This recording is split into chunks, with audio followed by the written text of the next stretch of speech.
Greetings, everyone. Welcome to another Prep Hour with Steve series. It's Wednesday, the 21st of October, 5 p.m.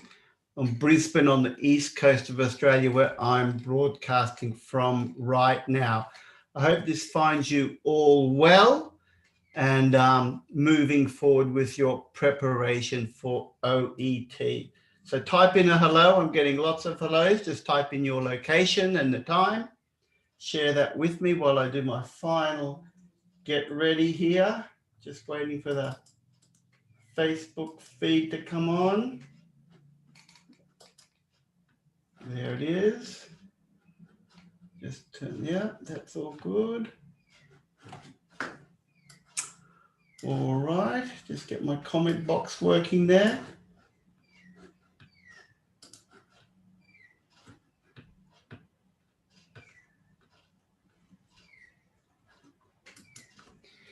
Greetings.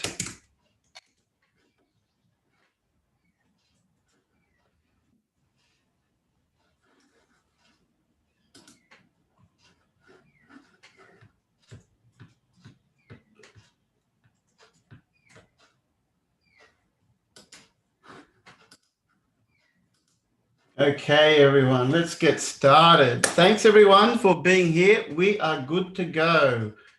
All right, I can see lots of people. Hello in Myanmar. Hello in Kerala. G'day to Saudi. Hello over there in, where is that? UK.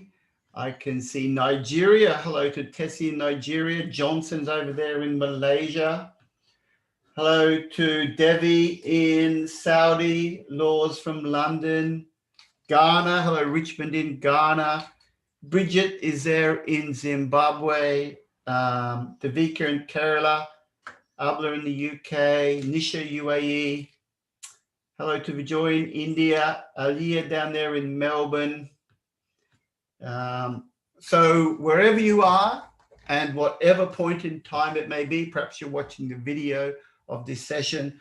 Hope you are well. Hello to Sudan. Now, just a quick question.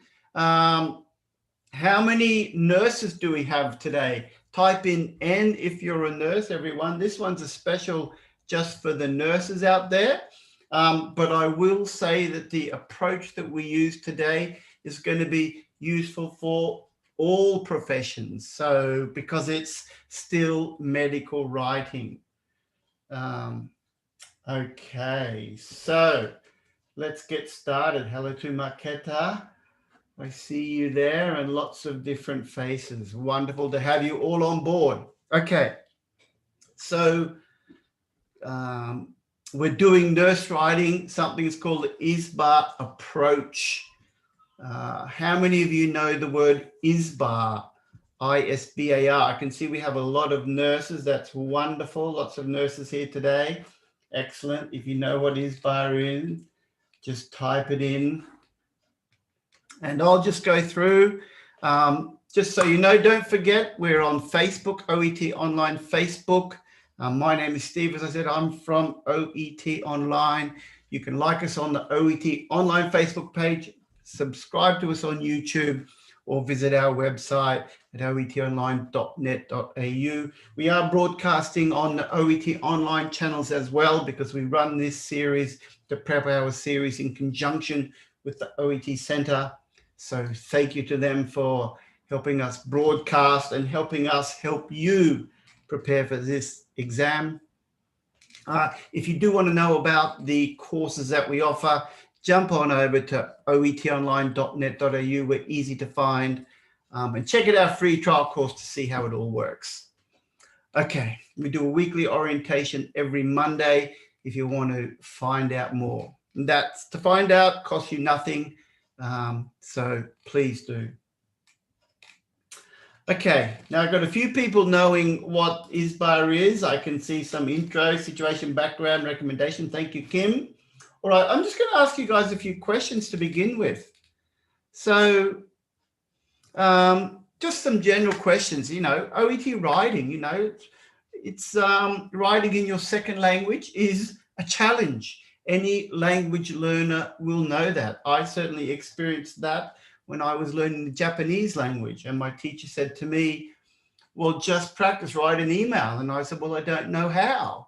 I could speak the language reasonably well, but I didn't know how to write in it. It's not the same thing. So we all know that writing is a different field to speaking. So we need a plan. But a few questions to you all. Do you find it hard to complete the writing task within the time allowed? Are you unsure what information to include and what to leave out? Do you find it difficult to organize your letter in a clear manner? Are your letters too long, perhaps, due to difficulty summarizing? Or do you find it hard to focus on the main issue? Just type in your response to any of those questions there, everyone, and any of your thoughts about writing when you see that set of case notes. How do you feel? Do you feel confident, or do you feel a bit worried? How do you feel? Shine says yes. Yep. Linda says, could you discuss about the introduction based on OET criteria? Definitely we'll be looking at that, Lintu. Nisha says experiences the same thing. They're getting quite a few people who do feel that way. Okay, that's good to know. All right, well, we're going to address all those things. If you answered yes to any of those questions, you are not alone. But there is a solution. And even Vinette says, yeah, difficulty in organization. I agree. It's challenging, isn't it? Okay. Nisha says, what information to include? Yeah, and Aaliyah mentions that. Tough, absolutely. And you've only got 40 minutes writing time, 5 minutes reading time. That's all you've got. So you really need a good approach. Methodist says sometimes. Bibi says the letters are too long. Okay. Shasma says completing within the time limit. So I think I'm touching on something there. Noma says summarizing is hard. Okay. All right. Let's have a look. So ISBAR, everyone. Now, ISBAR, it's a tool for organizing and planning. It's a very useful tool. And I think if you apply this to your own writing for all the tasks that you do, if you keep this in mind while you're reading the case notes and while you're planning your letter, it's going to help you write a well-structured and organized referral letter, which is what you want. Because if you get all those aspects right, then you just need to worry about your language, which you can build through careful preparation. So, and lastly, OET is not like other language tests. You know, OET includes criteria for organization. There are criteria for conciseness and clarity and for content. So you are assessed on all of these things in OET. So it does tie in really nicely with a professional approach to preparing and writing your referral letters. So let's have a look what ISBAR is, everyone. So we start with the I. I stands for introduce and identify. Who are you when are you a nurse visiting the patient? Are you a nurse on a ward? Are you a GP? Are you some allied health professional? But who are you and where are you? That sort of information. Who is the patient? And that relates to the basics, their name, their age, their gender, their marital status, whatever things that are relevant to describe them. They're quite standard in what's included. The why are you writing the letter? What's your reason? That's quite important to get clear early on in your letter. So that's I, everyone. Commonly the I can go in the introduction. S stands for situation. Now, situation is very important. It basically means what's happening now. What's the current state? The current state is always very relevant. So what the issue is, when is it happening? When did it start? An important one, how severe is it? Is there an urgent situation? Is it moderate? So how severe is the issue? Situation, there may be an admission date, or a discharge date even. It could be a diagnosis. And also related to situation is observations, your clinical observations, the most recent vital signs. That's all part of the current situation, focusing on the issue.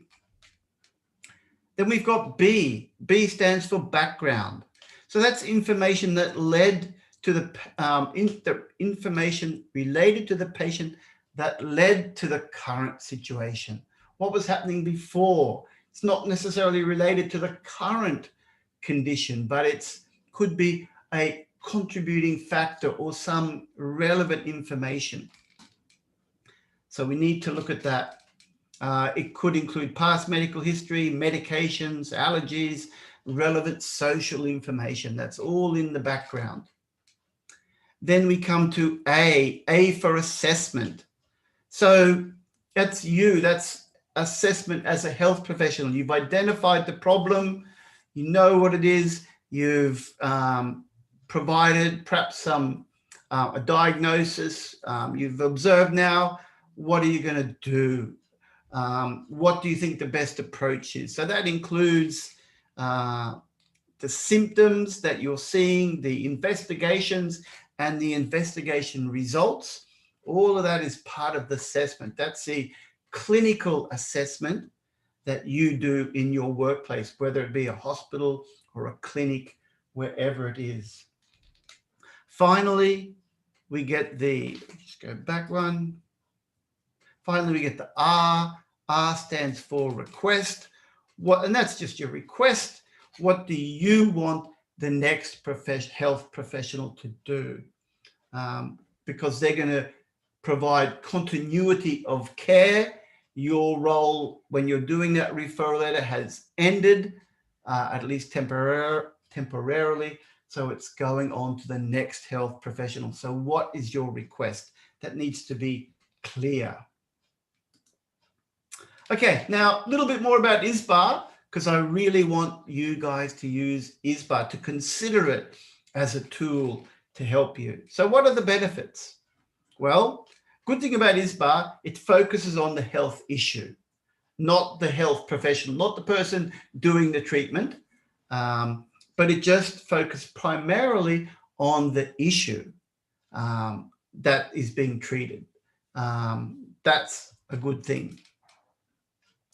ISBAR gives you a clear structure on how to plan and organize your letter, because I'm going to talk about I'm going to introduce, identify my patient. I'm going to talk about the situation. I'm going to talk about the background, the assessment, and the request. You've got 5 letters, so that's 5 things that you can include in your structure. It's definitely going to help you to decide what information to include, and it reduces the chances of missing some important detail, because you can check, have I explained the situation clearly? Have I provided the relevant background information? Is my clinical assessment that I provided clear? And importantly, it's adaptable to the OET exam, because ISBAR is a health industry standard approach. Many of you here know about ISBAR. It's used in Australia, it's used in the UK, it's used in many, many regions. Many of your target destinations use ISBAR. So if you are using ISBAR, you're preparing yourself for the workplace. And so that's the industry standard aspect. And it matches with the OET Centre writing task and the criteria, because OET is a workplace English test. So anything that replicates the workplace is a good thing. And we can see the OET are going to assess you on the purpose. So that comes for you identifying the patient and identifying the situation. The content, well, you're assessed on content. If you use ISBAR, you're going to have some confidence about your content. Conciseness and clarity, same thing. ISBAR helps you achieve that. Organization. ISBAR is a dream for organization because you've got a plan in mind on how to write your letter. It's going to save you time as well because you're not going to get worried about doing it the wrong way. You've got a industry standard approach. So it's going to really help you with organization. And then genre and style. Well, it's clinical. ISBAR is a clinical approach. So genre and style assesses your clinical communication skills. So again, it aligns with that. Lastly, you've got language. That's the English component primarily. So that's a little bit of a separate area to ISBAR. ISBAR's not so much focused on language, but that's the skill building that you do. Okay, a couple more things about the benefits, everyone. It's a standardized approach used by many hospitals, and it can be used for any type of referral letter. It can be a discharge to community services. It can be used for urgent admissions for medical emergencies. It can be used for transfers to other departments, hospitals, locations, and so forth. So it's those big three, everyone, those big three types of tasks that nurses face, and other professions, really, really useful for that.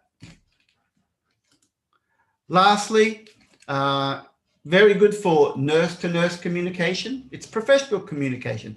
Nurse-to-nurse, nurse-to-doctor. That's a very common task nowadays with OET, the nurse-to-doctor task. So really good for that to help you focus.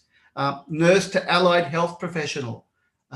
Also, again, allowing you to focus on your audience, whether it be a occupational therapist, a physiotherapist, a speech pathologist, a dietitian, whatever it may be. Useful for doctor to doctor. Doctors, I'm sure many doctors in the audience are aware of ISBAR. Useful for that. Useful for doctors to allied health professional. Could be a doctor writing to a nurse, a doctor writing to an OT, a doctor writing to a dietitian or a physiotherapist. It helps you focus as well. And also, allied health professionals often have to write for doctors. So ISBAR is a good tool for that. And finally, allied health professionals may be writing to other allied health professionals. It's useful. It's useful for medical referral letters, regardless of the type of letter, regardless of who you're writing to, as long as you're writing to another health professional. The only thing where it may not be so effective is when you're writing to a patient, because this is a workplace communication tool. It's really focusing on communication between health professionals. Okay, that's the preamble, everyone. That's what it is. Let's see how we use it, everyone. So we're going to look at a case today. It's a known case. This is task 5, everyone, if you want to know where this is. This is on the OET Center website. You'll find it under their practice material. It's Nurse Task 5, and it's Patricia Stiles. That's the case, everyone. So I'm not going to go too much into this slide, but I just wanted to give you a little bit of background. The case is pericarditis, everyone. The task we're looking at is a patient with pericarditis. The nurse has been seeing this patient. Suddenly the situation's got worse, and this patient needs to be referred to a doctor due to quite due to possible complications associated with pericarditis, everyone. So that's what we're looking at here. That's our background. So we've got reading time, writing time, we know that. Read the following case notes and complete the writing task. Let's do this, everyone. Let's do this. Few questions just to catch my breath. Anna says, 45, is it enough?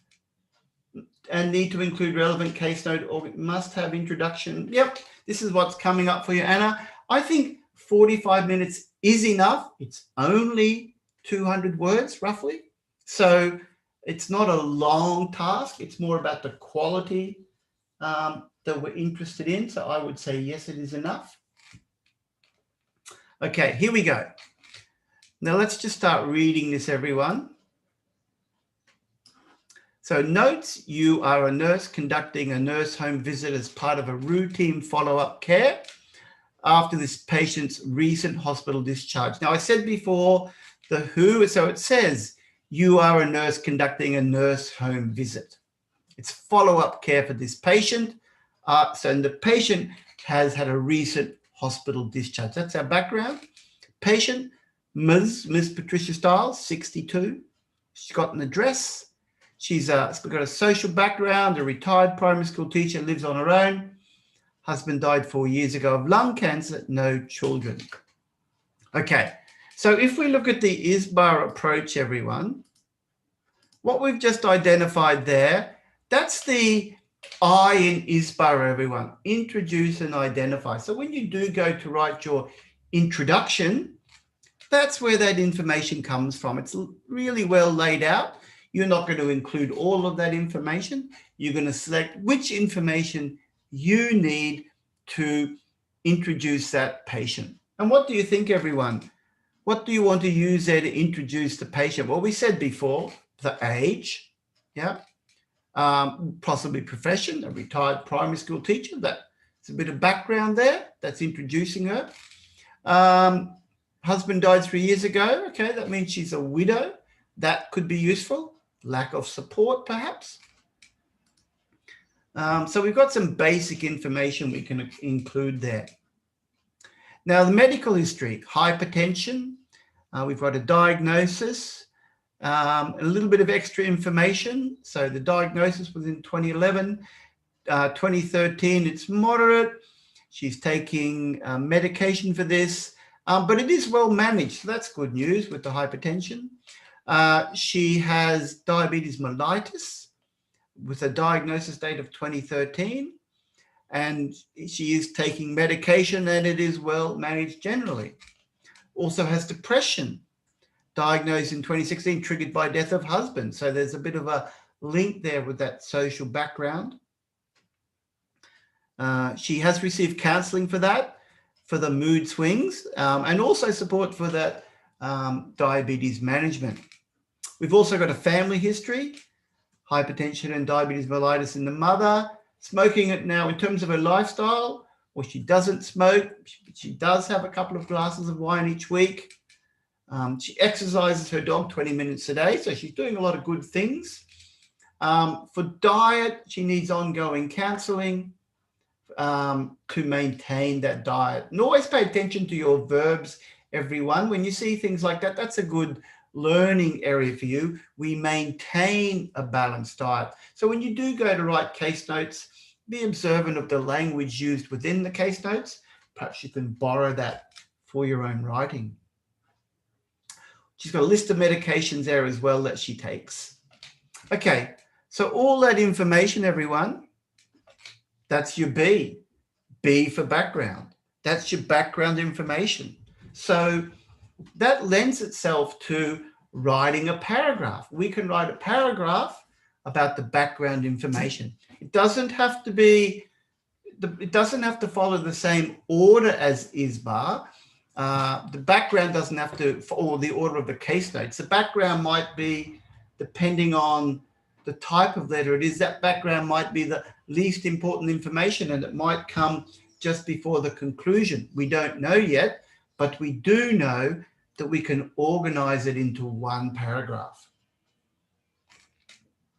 Mariam says, she's a widow. Why not Mrs.? Excellent question, Mariam. I thought the same thing myself, but this is, she may have chose, so this woman probably chose her title. She's entitled to. Nobody chooses a title for you. You choose it for yourself. So we can only assume that she preferred to go by the name Ms. That's the person's choice. That's not a decision made by the hospital. The actual individual chooses their title.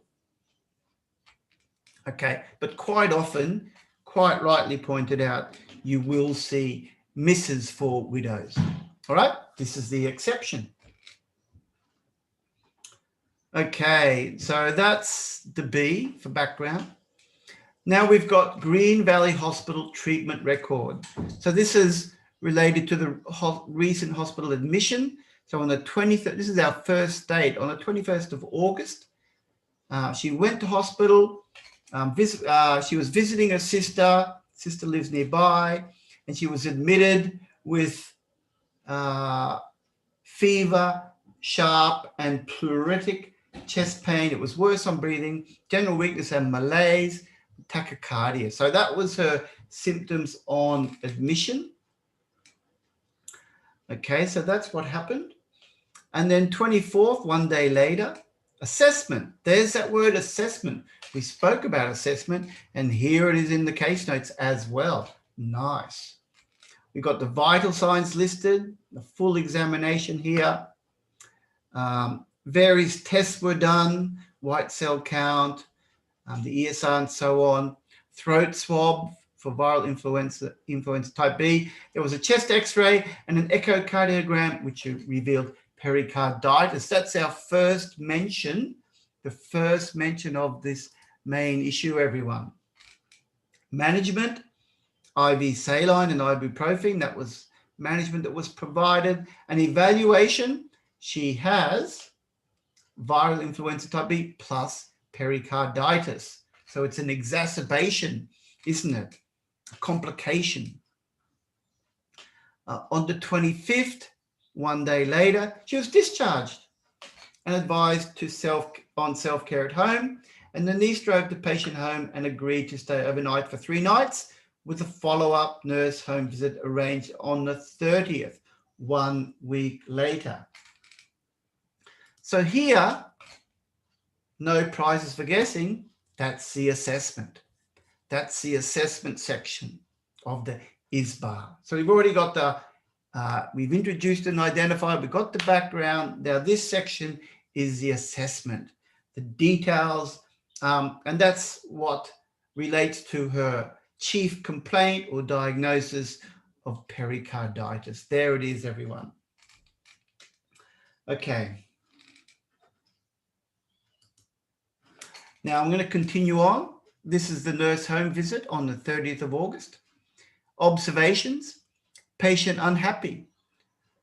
Reports, which you got depression. Reports feeling chest pain, relieved by sitting up. She got shortness of breath, fatigue, and she's frustrated with the progress. Okay, she's frustrated. Medication adherence, she says she's compliant with, and there's regular blood glucose monitoring for diabetes. Her vital signs, she has a low-grade fever, and then we've got the temperature, we've got an elevated respiratory rate and heart rate, and the blood pressure is lower. It's usually 140/90, so there's something happening there. And the niece is no longer staying overnight, got work commitments in Green Valley. Assessment by you, the nurse, patient unwell. Nil improvement, this is a problem. And the query, a question mark, relapse, possible relapse, so question mark means possible, suspected, complications of pericarditis. Okay, that's the assessment you've made. The plan, organize urgent hospital transfer to Newtown Hospital, which is the nearest one. Write referral to the ED department, including the medication, patient history, test results, and observation. That's what you need to do. So here we have it, everyone. The situation. Now, remember what I said earlier for ISBAR? The situation is now. So this is current. This is today's visit. This is the latest information. I'm going to ask you a question. Where do you think that would go in the paragraph? People spoke about organization. where would the situation go, do you think? In the would you put the background before the introduction? Would you put the assessment before the introduction, before the situation? Where would you put situation? Have a think about that. Now, Miriam says, so if written miss, getting back to the misses thing. Yes, if written miss, follow that. That is my advice. What if they're not giving miss or misses? They normally do, MM. Okay. Miriam says, put it after the introduction. Yep. The current issue after the intro. A lot of people are saying after the intro. Yeah, I'm kind of agreeing with you on that. I think so, because it's quite it says it's an urgent referral, isn't it? So I'm kind of agreeing straight after the introduction because it's urgent. Got to, yeah, because this says an urgent case, we really need to tell the doctor what's happening now. Yep, main issue. Okay. We'll see this as we go along, everyone. Using the information in the case notes, write a letter of referral to the ED department consultant on duty, outlining the case and requesting urgent assessment and management of pericarditis. That's what we need to do. And we've got a little section there who we need to address it to. Case notes are always the same, but worth reading. Expand the relevant case notes into complete sentences. We will do that. Do not use note form. Yes, but that doesn't mean you can't use abbreviations, everyone. Don't use note form means you can't use short form or dashes or things like that. It means it must be complete sentences. Use a letter format because it's a referral letter. And the body of the letter should be approximately 180 to 200 words. That says body, everyone. So I suppose we could say the conclusion is not necessarily part of the body, but everything else will be. Okay. Last thing that we've got here, the plan. That's the request, everyone. So I've got situation, plan, organize, urgent hospital transfer. We said that's the plan. So that's probably going to be there's not a lot of detail in this request.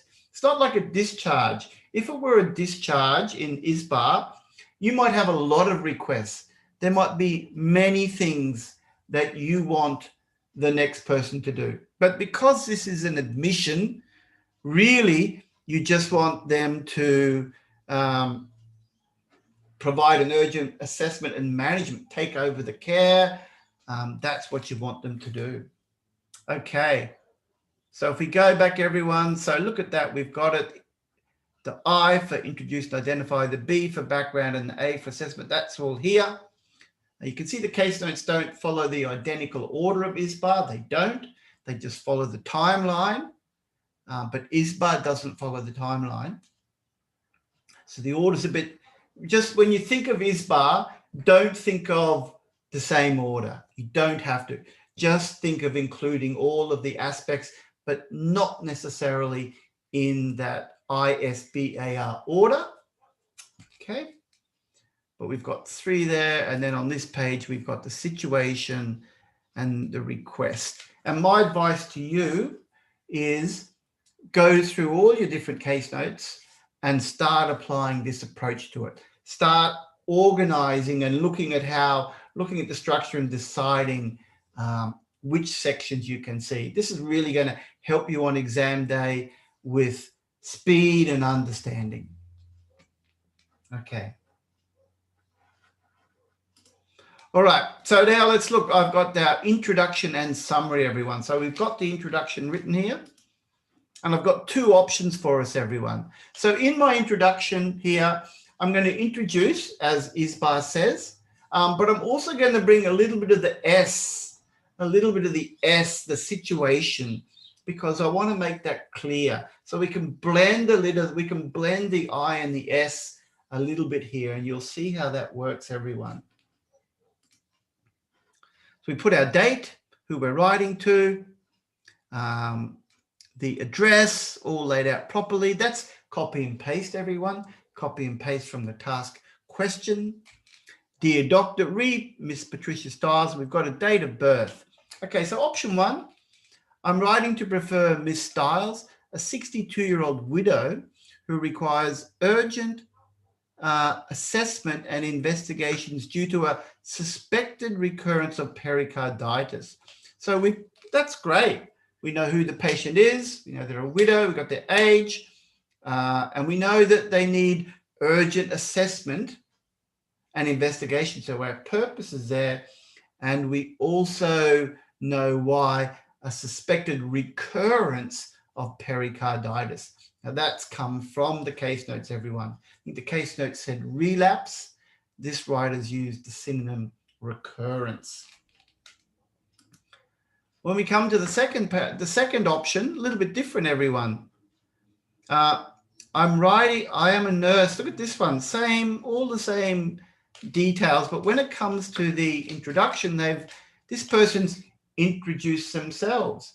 I am a nurse providing home visits to Miss Stiles, who is a 62-year-old widow and retired school teacher. So a little bit more detail in this one. 2 sentences. She requires urgent assessment and investigations due to a suspected recurrence. So the rest is the same. Due to a suspected recurrence of pericarditis. So 2 options there, everyone. Let's analyze it a little bit. Well, the second one says who you are. The first one doesn't. They both got the age, the gender, marital status. Well, one says just a widow. The other has the second one's a bit more detailed, but they're both effective, everyone. I wonder, let me ask you, the viewers, do you have a preference? Imagine you're the reader. Which would you have a preference for? Option 1 or option 2? And they both have that chief complaint and degree of urgency.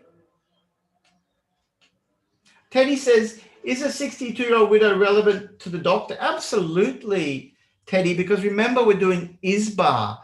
ISBAR tells you, and just follow it, introduce and identify. That's industry standard. That's just what you do. It's relevant. There are many reasons why it's relevant, but you're basically saying who this patient is. It's not relevant to the surgery, perhaps, but it's giving that you're identifying your patient. Okay. Now, some people are saying option 1. Some people are saying option 2. Good. And it's good to have different opinions. I have a personal preference for option 2, just because it says who you are. And might I add, a point of difference. And you don't need to do that, but I would, and it's not going to be for every set of case notes, but who you are in relation to the patient does fit into the ISBAR framework. And if you do look at many sets of case notes, you will see little pieces of information that just set the scene a little bit, that provide the context for the letter. Makes it real, everyone, not just an exam, real communication. Okay. So that's what John says. Should we introduce ourselves? I'm putting it there as an option, John. I'm putting it there as an option to consider. Okay. Mary says, but we will write doctor and nurse at the end, right? Yes, you will. But this case says you're the nurse providing home visits. So straight away, the emergency doctor knows that the situation, okay, this nurse has been visiting the patient at home. They know. Okay, but I agree with Lulu. Option 1 is simpler. So perhaps it's, if you're going for a super high score, everyone, if you want 400 plus, maybe you need to do something like option 2, something to consider, a little bit more thorough. If it's within your skill set, everyone, have a think about it. Okay, let's continue. Now we're going to talk about the current situation in detail. Anu, before I do that, Anu says, second is too long. Why do you say it's too long, Anu? Is there somewhere in the rule book that says it should be a certain length? I don't think so. It's up to the writer. Up to the writer. It's thorough. It's one way to do it. All right. Now, paragraph 1. Let's have a look. On a home visit today, Miss Stiles complained of chest pain, which was relieved when in a sitting position, as well as shortness of breath and fatigue. She had a low-grade fever, 38.1 C, tachypnea, 28 BPM, and tachycardia, 115 BPM.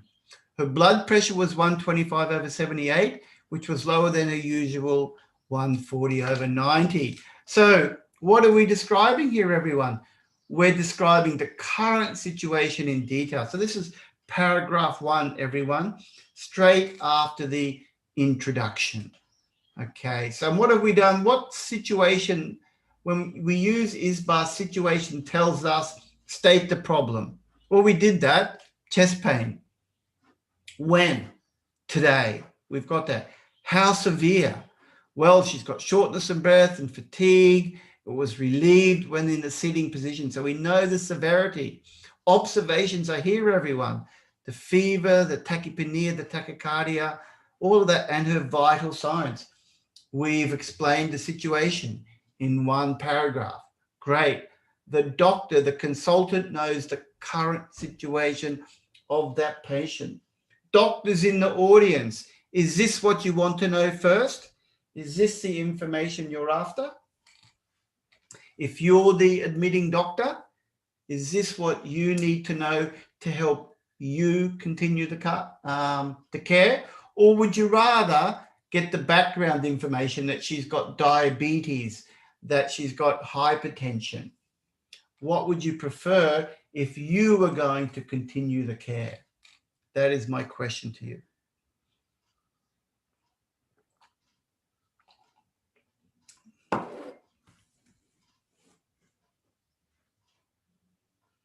All right, while I'm waiting for that people to respond to that question, I think we'll move on to the next paragraph. I'll just give you a few seconds.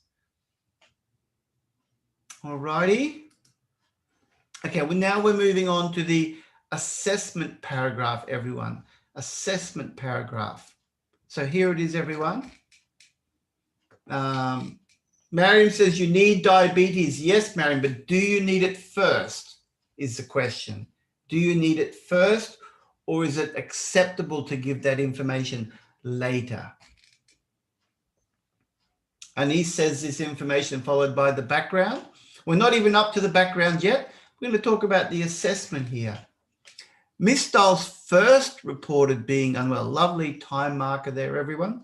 Miss Stiles first reported being unwell 1 week ago while visiting her sister in Green Valley. She was admitted to Green Valley Hospital with fever, sharp pleuritic chest pain, tachycardia, fatigue, and general malaise. Throat swab investigations confirmed viral influenza type B, and an echocardiogram indicated pericarditis. Lovely language there, everyone. The investigations confirmed the influenza. The echocardiogram indicated pericarditis. So really precise language there by this writer. Her chest x-ray at that time was normal. And then it says Miss Stiles was treated with IV saline infusion and ibuprofen, 600 milligram TDS. So we've got that acronym there, and discharged after 2 days under the care of her niece. That's what happened. That was treatment. All right. Now, Aliyah says if I'm writing to a GP, he would already know that. Correct. But in this case, we're not writing to a GP, everyone. We're writing to it's a hospital admission to a consultant. It's not a discharge. Okay. So what have we done here, everyone, in the assessment criteria?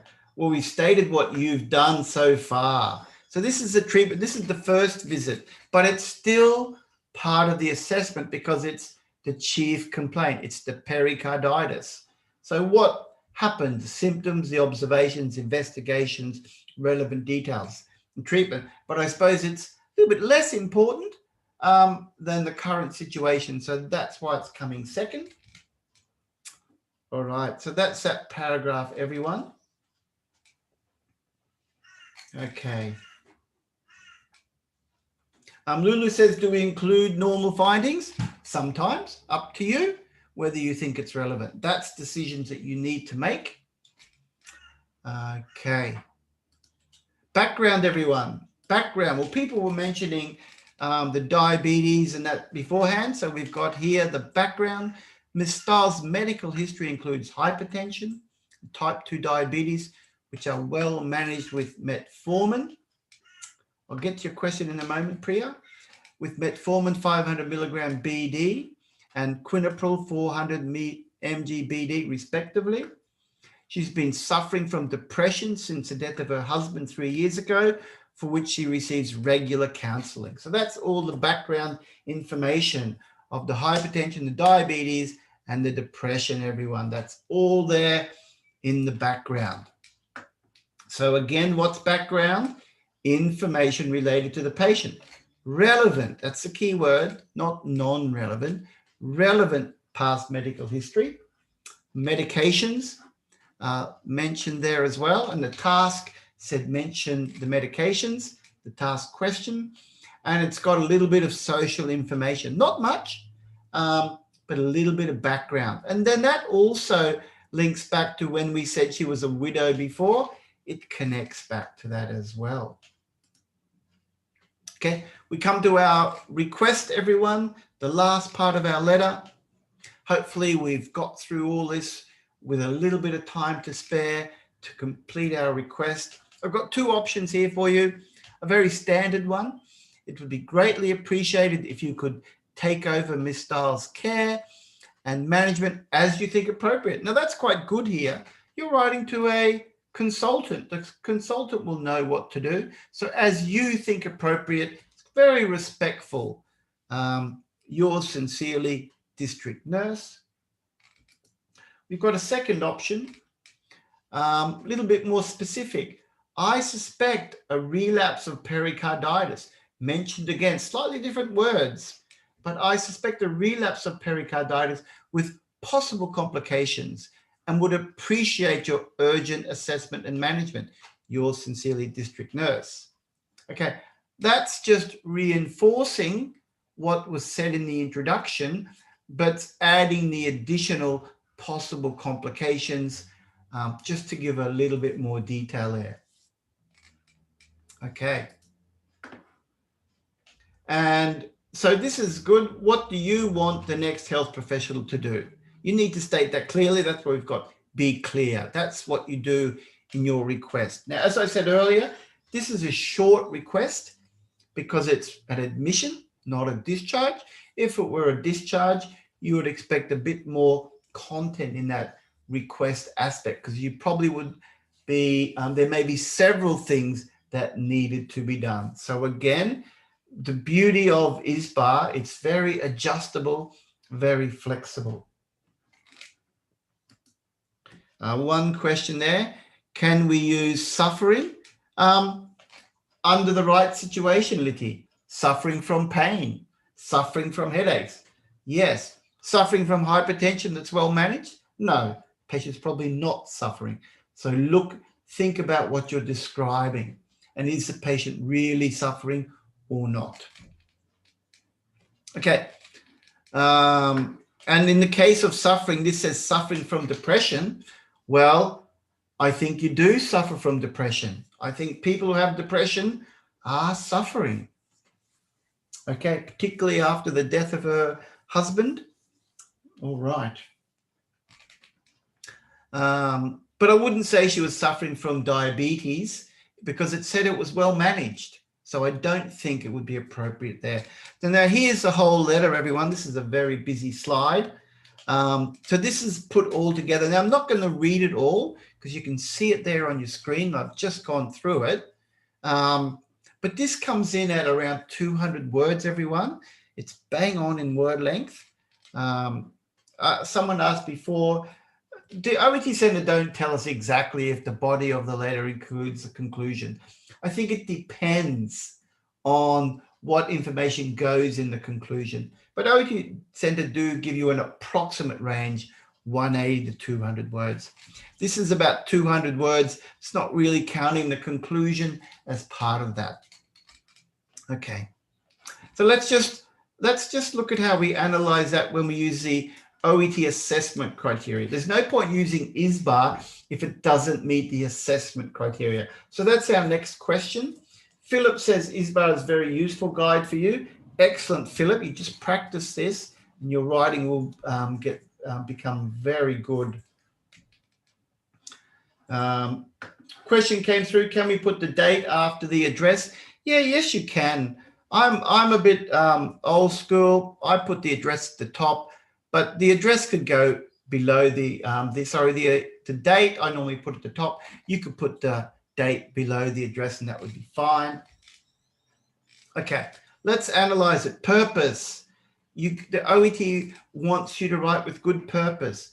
Purpose of document is immediately apparent and expanded on in the body. Well, it is immediately apparent, isn't it? I love that word, everyone. Immediately apparent. That's the word we're looking for. Immediately apparent. And it is. It is immediately apparent. We know it's an urgent assessment. And we also know because of a recurrence of pericarditis, it's immediately apparent. 3 marks for purpose, everyone. Content. Is the content appropriate to the intended reader? Well, we're writing to a doctor here, everyone. Doctors, you can answer this. Does this information include what you need to do? We've got the situation is mentioned, the assessment, all the medical details mentioned. So it seems to be relevant to the reader as a doctor. The doctor wants to know the vital signs. The doctor wants to know the medication and the history. No important information is missing. Well, I think it's all been included, everyone. So that's good for content. Next one, conciseness and clarity. Conciseness and clarity. Length is appropriate. Well, it is 200 words. Effective summarizing. Yes, that's what they're looking for.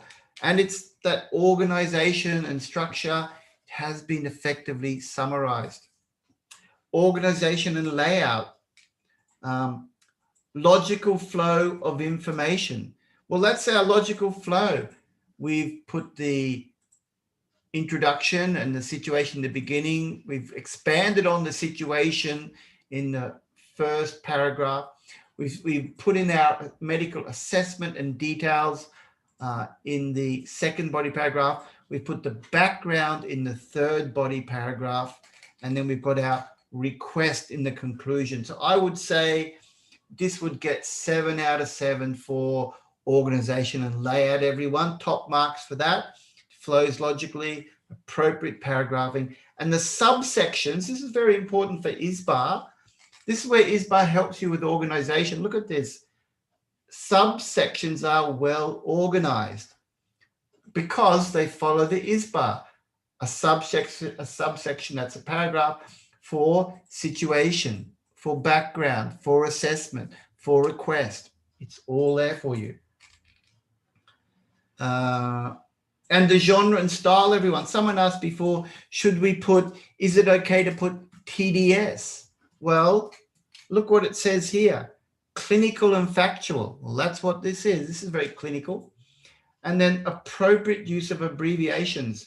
Now, some people are asking, can we use TDS or BD when writing to doctors? Well, doctors in the audience, are you happy? Do you know what TDS means? Do you know what BD is? Are you familiar with these terms? I would suggest doctors would be very familiar with these terms. So I would say if you wrote it in full, you might have a chance of losing marks for genre and style. But by writing it in short form, because you're writing to a doctor, you may actually earn marks because you are writing in the correct genre, everyone. Does that make sense? So that is a good thing in this situation. However, if you were writing to someone who may not be familiar with those acronyms, whichever acronyms you have, then you may consider I had better write them in full. Okay, you need to look at lots of examples to get a feel for it. There are shades of gray, different ways to interpret things.